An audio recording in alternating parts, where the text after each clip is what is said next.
여러분 안녕하세요. 네 번째 운명입니다. 5월 14일 방송을 시작하겠습니다. 지금 시간이 저녁 6시 4분인데요. XRP가 3,600원. 주봉인데 물량 소화하고 있습니다. 누가 보더라도 물량을 소화하고 있다. 그런데 물량을 소화하고 상승할까요? 하락할까요? 비트코인이 1억 4,400만 원 언저리. 물량을 소화 중이죠. 소화하고 상승할까요? 하락할까요? 나스닥의 차트입니다. 나스닥도 월봉인데요. 보시면 물량을 소화하고 있죠.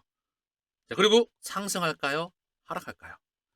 XRP, 비트코인, 미 증시 나스닥. 여기에 마지막으로 미국 국채금리입니다. 미국 국채금리가 고점권에 있죠? 이게 횡보할까요? 상승할까요? 하락할까요? 적어도 전문가라면 주식과 코인과 국채금리와 달러와 이 흐름을 여러분들에게 제시해 줄 수 있어야 됩니다. 데이터에 기반해서 현상을 이해하고 본질을 보여줄 수 있어야 돼. 그래서 앞으로 어떻게 되느냐. 과거와 현재를 이해했기 때문에 앞으로를 예측할 수가 있다는 거. 코인 시장은요. 알트코인 시장이 다가옵니다. 버블이 올 거고요. 달러는 점적인 하향 안정화가 올 겁니다. 하향 하락세. 지금 109원에서 움직이고 있죠. 하향 안정화가 될 것이다. 국채금리는요. 페드의 방향성이죠.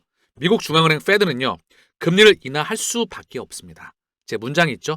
인하를 할 수밖에 없다. 하지 않으면 경제 위기가 옵니다. 인하를 좀 해줘가지고 시장을 받칠 수밖에 없어요. 급하게 내려가면 시장은 붕괴가 되겠죠.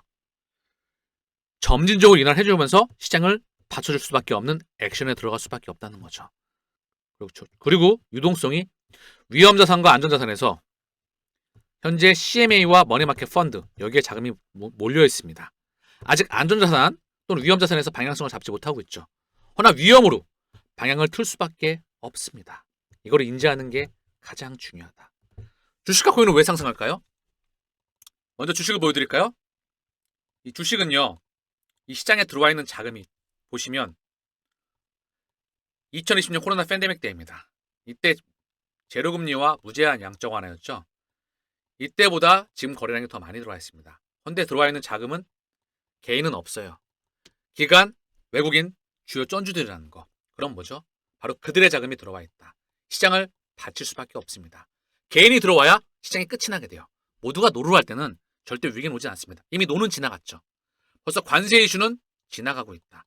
제 방송을 오랫동안 보셨던 분들은 관세에 대해서 제가 어떻게 해석을 했는지 분명히 말씀을 드렸다. 시장을 컨트롤하는 도구로 활용했었다. 그리고 벌써 미중 관세 빅딜이 나왔다. 그렇죠? 하나 더. 페드는 또 말씀을 드립니다. 금리를 인하를 할 수밖에 없다. 이에 대한 근거는 시장을 받쳐야 되기 때문입니다. 페드가 금리를 올리게 되면 또는 계속 동결을 시키게 되면 시장은 붕괴가 됩니다. 이게 진짜 본질이에요. 실업률, 물가, 고용, 성장률 이거는 명분이라는 거. 시장을 받쳐나가면서 계속해서 버블을 띄울 수밖에 없습니다. 그 뒤에 경제 위기가 다가오고 있겠죠. 여기에 스테이블코인 정책인데요. 주요국의 스테이블코인 정책입니다. 미국, 태국, 일본, 싱가포르, 홍콩, 일본 여기에 대한 스테이블코인에 대한 정책인데 이제 이게 급변하고 있습니다. 얼마 전이죠. 5월 12일 날 한국경제신문 1면에 나온 겁니다. 테더로 필리핀 도우미 월급 준다. 스테이블코인의 공습. 기획기사로 이런 기사가 나오고 있어요. 테더로 필리핀 도우미 월급을 준다. 지면지의 일면지의 말입니다. 그럼 뭐죠? 이 한 장의 기사에서도 스테이블코인이 전 세계로 파급이 커지고 있구나. 이 말 자체가 시장의 유동성에 들어올 수 있는 그 중요한 신호라는 거. 파급이 커지고 있다. 에너지의 파동이 확장하고 있다. 이 흐름과 패러다임과 테러 트렌드를 읽을 수 있어야 된다는 겁니다. 또 하나 통화정책 이야기가 나온 김에 페드에서 FRB에서 연준의 금리를 결정하는데 사실상 이 페드는 민영은행들의 집합체입니다. 50개 주를요 12개 권역으로 나누고요. 워싱턴의 연방주비도 이세를 만들었죠. 여기에서 연준 의장, 부의장, 연준 의사 5명, 총 7명과 12개 권역에서 뉴욕 연은 여기 1명은 고정이고요. 4명이 돌아가면서 투표권을 갖습니다. 총 12개이죠. 헌데 겉으로 보이게 이런 시스템이고요. 진짜 주는 어디에 있죠? 바로 뉴욕 연은입니다. 여기가 월가고 여기가 쩐주예요. 여기가 JP모건, 뱅커버 아메리카, 웰스파고 시티. 얘네가 달러의 주인장이었다. 얘네가 바로 기득권의 최정점에 있습니다. 얘네의 에너지가 바로 블록체인으로 이동하고 있죠. 즉 웹 3.0, 가치의 인터넷, 스위프트 2.0 다 같은 말이에요. 이쪽으로 이동해 나가는 중심에 있는 것이다. 미국 4월 CPI가 소비자 물가지수가 전년 대비해서 2.3% 올랐다. 그런데 월가의 예상치를 하회했어. 생각보다 물가 급등률이 낮네. 그래서 연준의 금리를 인하하기에 좀 좋은 환경일 것 같아 라고 얘기해주고 있죠. 이것 또한 그냥 보여주기 위한 그런 명분입니다. 페드의 금리 인하가 올 수밖에 없다. 적어도 전문가라면 금리 인하에 대한 방향성은 제시할 수 있어야 돼. 이걸 보고 시장을 읽는 겁니다. 지금 금리가 내렸을 때, 올렸을 때 시장이 어떻게 반응하게 될지, 유가금리 환율과 세계 경제에 맞춰서 흐름을, 판을 읽어줄 수 있어야 되는 거. 허나 경제학자는 읽지 못합니다. 왜? 이렇게 시장을 읽지 못하기 때문에. 애널리스트, 이코노미스트, 유튜브 인플루언서 절대 못합니다. 이유는 모든 거를 전반적으로 경제에도 여러 가지가 있어요. 금리, 통화량, 경제 지표, 여기에 무역지수, 외환, 환율, 기타 이런 시스템을 이해할 수 있어야 된다. 그럼 경제를 기본적으로 알아야 되겠죠. 이건 경제학자가 잘할 겁니다. 이걸 기반으로 해서 주식에 대한 깊이도와 산업에 대한 연관성과 매크로 경제 환경과 인문학과 시스템을 연결시키는 그 과정을 적어도 우리에게 이걸 맞춰가면서 연결도를 맞춰가면서 이 톱니바퀴를 맞춰가면서 이 문제를 풀어낼 수 있어야 됩니다. 이거를 통찰력이라고 하죠. 허나 아쉽게도 그런 사람이 거의 존재하지가 않습니다. 자, 시큐리타이즈입니다. 여기가 어디냐면 세계 최고의 STO 플랫폼. STO 토큰 증권이죠. 이거 플랫폼이라고 말씀드렸죠. 디지털 화폐 인쇄 기기예요. 이게 RWA 플랫폼으로 확장합니다. 그러니까 새로운 코인을 발행할 수 있는 플랫폼이에요. 아무나 가질 수가 없겠죠. 달러의 주인만이 가질 수가 있습니다. 이 시큐리티의 주인을 한번 살펴볼까요? 과연 누가 포함되어 있는지. 여기의 주인은 바로 리플, SBI, 블랙락, 모건스탠리, 서클, 코인베이스, 미쯔비시, 노무라, 일본의 넘버원 통신사인 엔티데이터, SBI, 리플, 서클, 코인베이스, 모건스탠리, 블랙락. 그들이 여기에 주요 쩐주들이다. 또 하나, 여기 자문위원회에 지금 SEC 현 위원장인 폴 애킨스가 있었습니다. 카를로스 도밍고, 이분이 시큐리타이즈의 CEO입니다. 시큐리타이즈, 우리는 자문위원회 위원인 폴 애킨스가 다음 SEC 위원장이 되면 그는 업계에 필요한 변화를 가져올 수가 있을 겁니다. 지금의 현 위원장인 폴 애킨스, 그가 시큐리타이즈의 자문위원회였다.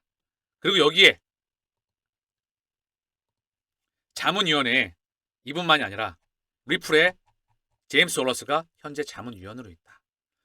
스페인 넘버 2인 BBVA, JP모건, SEC, 바클레이스, 루만 브라더스, 구글, 프루덴셜, 뉴욕 상품거래소, 여기에 있었던 1억을 가졌던 사람들이 여기 현재 자문위원회에 들어와 있다.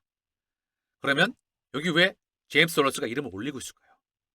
그 의미를 다시 한번 새겨보시길 바랍니다. 미국 재무부 다음 주 암호화폐 원탁회를 연다. 재무부에서. 그리고 원탁회에서 디파이, 뱅킹, 사이버 보안 등을 논의할 예정이다. 미국 재무부뿐만 아니라 SEC에서 암호화폐 태스크포스가 열렸죠? 자, 그런데 6월 9일 예정되어 있습니다. 여기에서 뿐만 아니라 과거에도 5월 12일 토코나 스마트 자산을 위한 네트워크 구축 토코나 원탁회, 암호화폐 태스크포스 토코나 원탁회를 개최하고 있다는 거. SEC, 미국 재무부, 시큐리타이즈 전부 다 연관성이 있다는 것입니다. 여기에 하나같이 늘 리플이 이름을 올리고 있다는 거. 자, 한 번 더. 여기 파트너 생태계에 유동성 공급자의 마켓 메이커에 바로 히든로드가 있습니다. 이게 어디죠? 리플입니다. 이쯤 되면 이야기는 끝이 나 있는 겁니다. 폭발이 예정되어 있다는 겁니다. 제가 100%라는 말을 결코 함부로 쓰지 않는데 제가 100%라고 말씀을 드리고 있죠. 그 말은 100%라는 이야기야. 장기적인 관점에서. 이더리움이 일주일 동안 41%, XRP가 20.4%, 소라나가 20.99%, 도지가 34%, 에이다가 17%. 현재 알트코인으로 온기가 퍼져나가는 상황이죠. 지금은 전반적으로 알트코인에 온기가 퍼져나가는 상황이다. XRP의 문명은 이미 정해져 있다. SEC의 현 위원장인 폴 애킨스가 시큐리타이즈의 자문위원이었다. 거기 현 위원회 리플의 CBDC 담당 부사장인 제임스 월러스가 현재 이름을 올리고 있다. 거대 기득권과 함께. 이들이 한 몸뚱아리였기 때문에. 또한 시장의 흐름을 예측할 수 있어야 된다. 시장의 흐름은 상승이다. 데이터에 기반해서. 또 하나, 스테이블코인이 전 세계로 뻗어나가고 있다. 제도화 시스템이 도입되고 있다. 시장의 유동성이 대폭 들어오게 된다.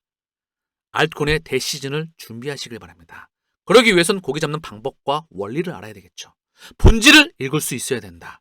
유튜브에서 하지 못하는 이야기가 멤버십에 많은 이야기가 전달됩니다. 어떤 분께서 그러시더군요.